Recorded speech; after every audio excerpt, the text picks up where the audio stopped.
Welcome to Café, Cackle. Oh, good grief.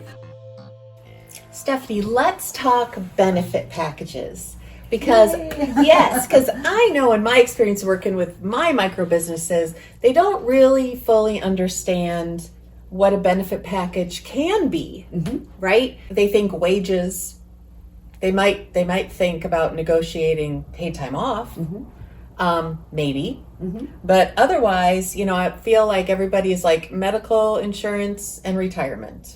My experience, depending on the medical plan, it can provide a much better benefit to people that have dependents. And there's many people now that don't have children, they have pets, right? So you offer this medical insurance. Well, Sam over here is getting an extra $1,000 a month benefit because he's got 3 kids, and I'm sitting here as a single person with no spouse, no children. And so, my medical benefit is much smaller. Setting that piece aside, what are things that we should be thinking of as far as benefit packages to engage folks and give them the benefits that gets the best person working for us, right? Because that's our end game with benefit packages. Would you agree? Is to retain the good people and bring in the new people. Yes. So tell me a little bit about what you've been seeing with benefit packages. Okay. Well, one of the things I've been seeing, and this is a little step backwards or a side step, is I've been seeing that all these employers are offering incentives for new hires. Well, what the heck are they doing for their current employees that have stuck with them? So I would just pose that question. As far as benefit packages, it really starts with a survey. It starts with what are your employee needs. We don't know. We might think just because they have 3 children, we might assume they need medical benefits where they don't. So where are you getting the most bang for the buck with your employee base?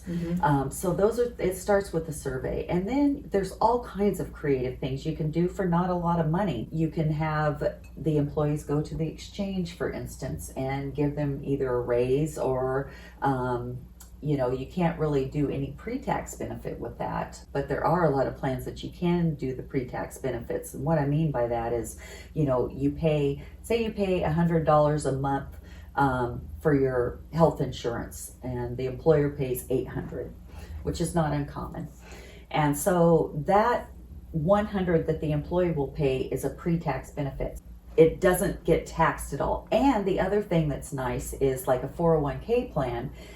If you contribute to that and there's like a company match, well, the employee will have that benefit, and so their gross income level will be reduced by the amount they're contributing. So for tax purposes, so if I make $1,000 a month and I contribute $100 a month, I'm going to get a $100 break off my gross tax amount, so I'll be taxed on $900. There's pet insurance. There's all kinds of things. And the other threshold, now that we're talking about micro businesses, is you have to have 70% of your employees sign up for group health insurance before it can work, before you can implement it. So if you go to all this work to do this employment group health insurance and you don't have enough employees signed up, this just happened with someone that is not my client. If they would have known some of the things, or maybe their agent would have told them, or maybe they did tell them, and it's just there's so much thrown at you, you really need to have someone help you navigate that piece of it and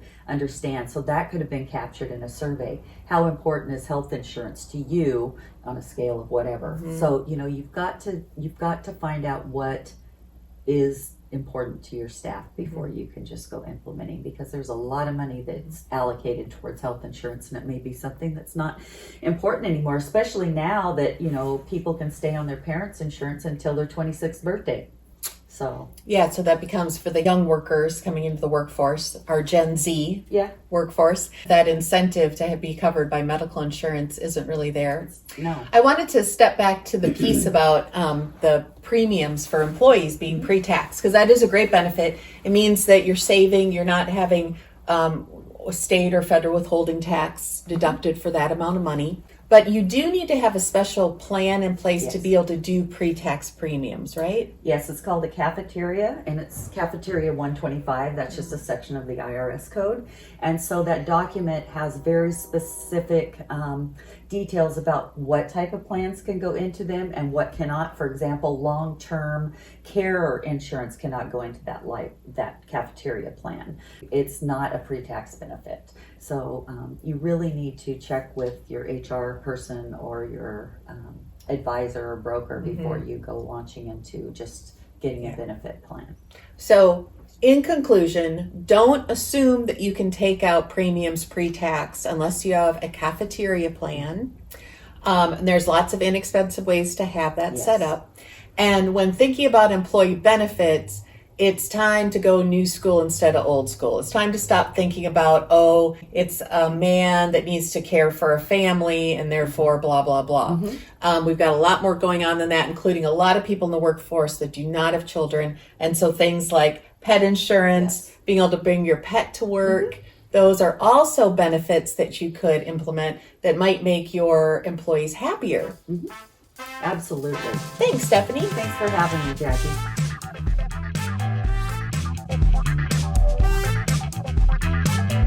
Jackie Shaw Ibrod presents a Go Entertainment production.